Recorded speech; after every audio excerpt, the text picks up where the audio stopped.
14 4/9 plus 16 5/27 plus 2 5/54 equal to இதோட value என்னன்னு கேட்டிருக்காங்க. இது ஒரு கலப்பு பின்னமாக இருக்குது, நம்ம முழு பின்னமாக்கி சுருக்குவோம், 14ஓட 9 பெருக்கி ப்ளஸ் 4 கூட்டுவோம் அப்படின்ட்டு நீங்கள் முயற்சி பண்ணிங்கன்னா டைம் வேஸ்ட் ஆகிடும். அதனால் அந்த மெத்தட் வேணாம். ஃபஸ்ட்டு பின்னத்தை எல்லாத்தையும் விட்டுருங்க. முழு நம்பர் 14 + 16 + 2 கூட்டிங்கன்னா 32 கிடைக்கும். அதை அப்படியே தனியாக வச்சுக்கோங்க. அடுத்தது பின்னத்தை எடுங்க. 4/9 + 5/27 + 5/54 பகுதியை ஒன்றாக்கணும். அப்போ 9 27 54 இது எல்லாத்துக்கும் மீசியமாக 54 தான். 54 அப்படியே வச்சுங்க. 9ஓட 6 பெருக்குனா 54 கிடைக்கும். அப்போ 4ஓட 6 பெருக்கணும். 4 6 24. அடுத்தது 27ஓட 2 பெருக்குனா 54 கிடைக்கும். அப்போ I 2 10 + 10ன்னு போட்டுவோம். 54 தான் இருக்குது, அதனால் ஒன்றும் பிரச்சனை இல்லை. ப்ளஸ் 5. அப்போ 24 + 10 + 5 கூட்டிங்கன்னா 39 கிடைக்கும். 39/54 இது 2ஆம் பால் அடிக்க முடியாது, 3ஆம் பாலில் தான் அடிக்கலாம். 54 3ஆல் அடிக்கிறப்ப 1 3 3 மிச்சம் 2 24 இருக்கும். 8 24 18 கிடைக்கும். 39 3ஆம் பாலில் அடிக்கிறப்ப 1 3 3 39 அப்போ 13 கிடைக்கும். 13/18 ஆன்சர் கிடைக்கும். இப்போ நம்ம என்ன பண்ணோம்னா 2ஐயும் ஒன்றாக்கணும். அப்போ ஃபஸ்ட்டுக்குள்ள வேல்யூ என்ன 32 பக்கத்துலேயே எழுதுங்க. 13/18 இதான் ஆன்சர். சுருக்குக 18800 / 470 / 10. எக்ஸாம்பிள் இது மாதிரி கணக்கு கேட்டால் நம்ம போட்டு பார்க்கல, ப்ராக்டிஸ் பண்ணலைன்னா டக்குன்னு தப்பு பண்ண வாய்ப்பு இருக்குது. ஏன்னு வச்சுங்களேன், சுருக்குகளில் இந்த கணக்கை பார்த்தா சாதாரணமாக உங்களுக்கு தெரியும். இதை லெஃப்ட் டு ரைட்டாக வகுக்கணும். அதே ரைட்டு டு லெஃப்ட் வகுத்தீங்கன்னா ஆன்சர் தப்பாக போயிடும். இந்த கணக்கை நான் கொஞ்சம் வித்தியாசமாக சொல்கிறேன், யோசிச்சு பாருங்களேன். இந்த வகுத்தல் சிம்பிளுக்கு பதிலாக பெருக்கல் இருக்குது. நீங்கள் லெஃப்ட் டு ரைட்டு பெருக்கினாலும் ரைட்டு டு லெஃப்ட் பெருக்கினாலும் வேல்யூ மாற போகிறதில்ல. இல்லை ப்ளஸ் சிம்பிள் இருக்குது, அப்போ வேல்யூ மாறாது. இல்லை மைனஸ் சிம்பிள் இருக்குது, நீங்கள் எப்படி வேணாலும் போடலாம், அது பிரச்சனையே கிடையாது. ஆனால் வகுத்தலுக்கு மட்டும் லெஃப்ட் டு ரைட்டு தான் வகுக்கணும். அப்போ ஃபஸ்ட்டு 18800 / 470 பண்ண போகிறோம். அதுக்கு ஆன்சர் 40ன்னு வரும். அதுக்கப்புறம் வகுத்தல் 10 போட்டோம்னா ஆன்சர் 4ன்னு வரும். சரி, நீங்கள் ரைட்டு டு லெஃப்ட் வகுத்து பாருங்களேன். 470 10ஆல் வகுத்திங்கன்னா 47ன்னு வரும். அப்போ 18800 / 47 போட்டிங்கன்னா ஆன்சர் 400 வரும். ஆன்சர் 4 தான் சரி, 400ன்றது தப்பு. இதை கால்குலேட்டரில் போட்டு காட்டுறேன் பாருங்கள். 18800 / 470 / 10. இப்போ இதுக்கு ஆன்சர் 4. சுருக்குக, அதாவது அடைப்புக்குறியில் 178 × 178 மைனஸ் மறுபடியும் அடைப்புக்குறியில் 15 × 15 பை வகுத்தல் 163 அப்படின்னு கொடுத்துருக்காங்க. இந்த கணக்கை நீங்கள் 1 செகண்டில் போட்டுடலாம். அதாவது நீங்கள் கவனிக்க வேண்டிய விஷயம் என்னென்னா, அடைப்புக்குறியில் 2 இடத்துலையும் பெருக்கல்ல வரது ஒரே நம்பராக இருக்கான்னு பார்க்கணும். 178 2 வாட்டி 178 × 178 வந்திருக்கு. இந்த அடைப்புக்குறியில் 15 × 15 வந்திருக்கு. இன்னொரு விஷயம் என்னென்னு பார்க்கணும்னா, நடுவில் மைனஸ் சிம்பிள் இருக்கான்னு பார்த்துக்கணும். அடுத்த ஒரு விஷயம் என்னென்னா, 178ல் 15 போயிட்டுனா கீழே உள்ள வகுத்தல் நம்பர் இருக்கான்னு பார்க்கணும். அப்போ 163 அதுவும் கரெக்டாக இருக்குது. அப்படின்னா நீங்கள் அந்த 178 15 கூட்டிங்கன்னா ஆன்சர் கிடச்சிடும். 193 தான் ஆன்சர். இதை நீங்கள் எப்படி வேணாலும் டிசைன் பண்ணி பாருங்கள். ஒரு கணக்கை டிசைன் பண்ணி நீங்களே போட்டு பாருங்கள், உங்களுக்கே இந்த நாலேஜ் வந்துடும். ஏன்னா இது மாதிரி சுருக்கு கணக்கு கேட்டாங்கன்னா நம்ம டைம் அதிகமாக வேஸ்ட் பண்ணுவோம். அப்போ அதை இன்னொரு கணக்கை இல்லை இன்னொரு கொஸ்டின் அடிக்கிறதுக்கு நம்மளுக்கு டைம் மிச்சப்படுத்துறதுக்காக இந்த மெத்தட் யூஸ் பண்ணிக்கலாம். நார்மலாக நீங்கள் பெருக்கி போட்டிங்கன்னா இந்த சமயம் இப்படி தான் போடணும். ஆனால் இது டைம் வேஸ்ட் ஆகும் நம்மளுக்கு. சுருக்குக √4 √3 √(x²). நார்மலாக வெறும் ரூட் இருந்ததுன்னா அந்த இடத்துல 2 இருக்குன்னு அர்த்தம். அப்போ 2√(x) அப்படின்னா அதை தனியாக x⁻1/2ன்னு எழுதலாம். இங்கே ஏற்கனவே x² இருக்குது. அப்போ x⁻2/2 2க்கு அடிபட்டுரும். அப்போ எக்ஸ்ன்னு மட்டும் இருக்கும். அடுத்தது 4√() அப்படியே வச்சுட்டு 3√() மட்டும் எடுத்துக்கிட்டோம்னா x பவரில் 1/3 அப்படின்னு மாறும். அடுத்ததாக x பவரில் 1/3 அப்படியே இருக்கட்டும். இந்த 4√() மறுபடியும் மாற்றினோம்னா 1/3 பெருக்கல்ல பவர்லேயே 1/4ன்னு வரும். 3 4 பெருக்கணும்னா 12. அப்போ x⁻1/12 அப்படின்றது தான் இதுக்கு ஆன்சர். சுருக்குக 4/4 + 4/4 + 4/4 + 4/4 இப்படி ஒரு கணக்கு கொடுத்துட்டு இதோட வேல்யூ என்னன்னு கேட்குறாங்க. அப்போ நம்ம ஃபஸ்ட்டு 4/4 வெளில எடுத்துடலாம். வெளில எடுத்துட்டோம்னா அந்த இடத்துல ஃபுல்லாகவே 1 இருக்கிறதா அர்த்தம். அப்போ 1 + 1 + 1 + 1 4 1 இருக்குது. அது எல்லாத்தையும் கூட்டினா 4ன்னு வரும். அப்போ 4/4 × 4 அப்படின்னு இருக்குது. வெறும் 4ன்னு இருந்ததுன்னா அதுக்கு பவரில் 1 இருக்கிறதா அர்த்தம். அப்போ a⁻n × a⁻n அப்படின்னா mn கூட்டிக்கணும். அப்போ 4/5ன்னு வந்துடும். இப்படி ஆப்ஷனில் 4/5ன்னு இருக்கலாம். இல்லை இது 2 பவரில் உங்களுக்கு ஆன்சர் வந்ததுன்னா மறுபடியும் நம்ம சுருக்கணும். அப்போ 2/2 ² 5 அப்படின்னு வரும். அப்போ 2 5 இருக்கணும். 2 5 10. அப்போ 2/10ன்னு கூட ஆன்சர் இருக்கலாம். சுருக்குக 5 1/8 + 7 1/8 + 4 1/8 + 6 1/8 இது மாதிரி கணக்கு கொடுத்தோன்னே நம்ம முதல்ல என்ன பண்ணுவோம்னா கலப்பு பின்னத்தை முழு பின்னமாக்குவோம் அப்படின்னு சொல்லிட்டு மாற்றுவோம். அப்படிலாம் பண்ண வேணாம். 1/8 காமனாக எல்லாத்துலேயும் இருக்குது. அப்போ அதை தனியாக எடுத்துடலாம்.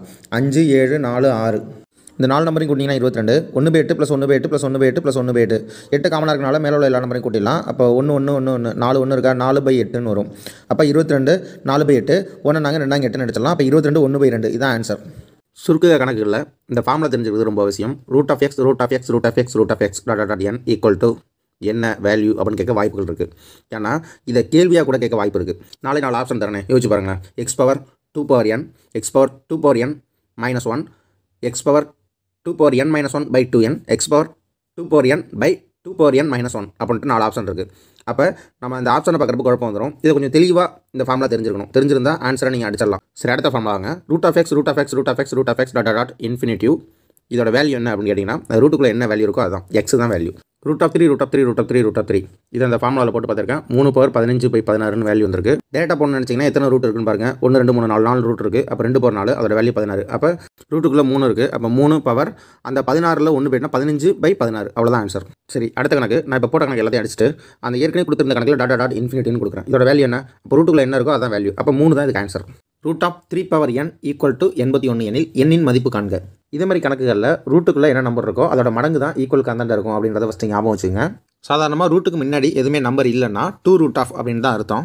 3ஓட எத்தனை மடங்கு 81 அப்படின்றத பார்க்க போகிறோம். 3 × 3 × 3 × 3 39 81. அப்போ 3/4 அப்படின்றது தான் 81. 2 கேன்சல் பண்ணால் தான் என்னோட வேல்யூ நம்மளுக்கு தெரியும். அப்போ 2 கேன்சல் பண்ணோன்னா இந்த 2 அந்த போய் போயிருக்கும். அப்போ 3/4 × 2 அப்போ 4 2 8. அப்போ 3/n = 3/8. அப்போ n = 8. என்னன்றது 8 தான். √0.000225 என்ன அப்படின்னு கேள்விக்கிட்டுருக்காங்க. 225ன்றது 15 × 15. அப்போ 15ன்றது ஆன்சரில் எல்லாத்துலேயும் இருக்குது. ஆனால் 0.0வா இல்லை 0.00வா? அப்போ எந்த இடத்துல புள்ளி வரும் அப்படின்றது நம்மளுக்கு குழப்பமாக இருக்கும். இது மாதிரி கணக்குகளில் ரூட்டுக்கு முன்னாடி என்ன நம்பர் இருக்குன்றதை நம்ம பார்க்கணும். இங்கே எந்த நம்பருமே இல்லை. அப்போ √2 இருக்கிறதா அர்த்தம். அப்போ புள்ளிக்கு அப்புறம் எத்தனை டிஜிட் இருக்குன்னு பார்க்கணும். 1 2 3 4 5 6 6 டிஜிட் இருக்கா? அப்போ 6/2 3 டிஜிட் தான் இருக்கணும். இப்போ 15 × 15 225 நம்மளுக்கு தெரியும். 15ல் 2 டிஜிட் வந்துட்டு புள்ளிக்கு பின்னாடி 3 டிஜிட் வரணும். அப்போ ஒரு 0 முன்னாடி சேர்த்துக்கிறோம். அப்போ 0.015 இதுதான் ஆன்சர் இதுக்கு. இது மாதிரி கணக்குகளில் √2 அப்படின்னு இருந்ததுன்னா புள்ளிக்கு அப்புறம் எத்தனை டிஜிட் இருக்கோ அதில் பாதி டிஜிட் தான் ஆன்சராக வரும் அப்படின்றத ஞாபகத்தில் வச்சுக்கோங்க. 4/3 வகுத்தல் 2/7 வகுத்தல் 4/5 வகுத்தல் 5/12 வகுத்தல் 7/2 = என்ன அப்படின்னு கேள்விக்கிருக்காங்க. எப்பயுமே எக்ஸாமில் ரொம்ப ஈஸியான கணக்கு தான். பார்க்குறது கஷ்டமாக தெரியும், பார்க்குறதுக்கு தான், போகிறதுக்குள்ள. இந்த கணக்கு பொறுத்த வரைக்கும் பின்னமாக இருக்குது, வகுத்தல் வேறு கொடுத்துருக்காங்க. கஷ்டமானு கேட்டிங்கன்னா ரொம்ப ஈஸி. 4/3 அதாவது ஃபஸ்ட்டு உள்ள வேல்யூ மட்டும் அப்படியே வச்சுக்கணும்.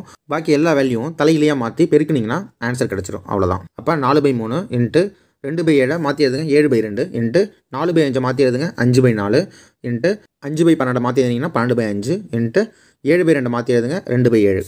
இப்போ மேலேயும் கீழேயும் சேமாக உள்ள நம்பர் ஃபுல்லாக அடிச்சிடலாம். 4 மேலேயும் இருக்குது கீழே இருக்குது அடிச்சிருங்க. 2 மேலேயும் இருக்குது கீழே இருக்குது அடிச்சிருங்க. 7 மேலேயும் கீழே இருக்குது அடிச்சிருங்க. 5 மேலேயும் கீழே இருக்குது அடிச்சிருங்க.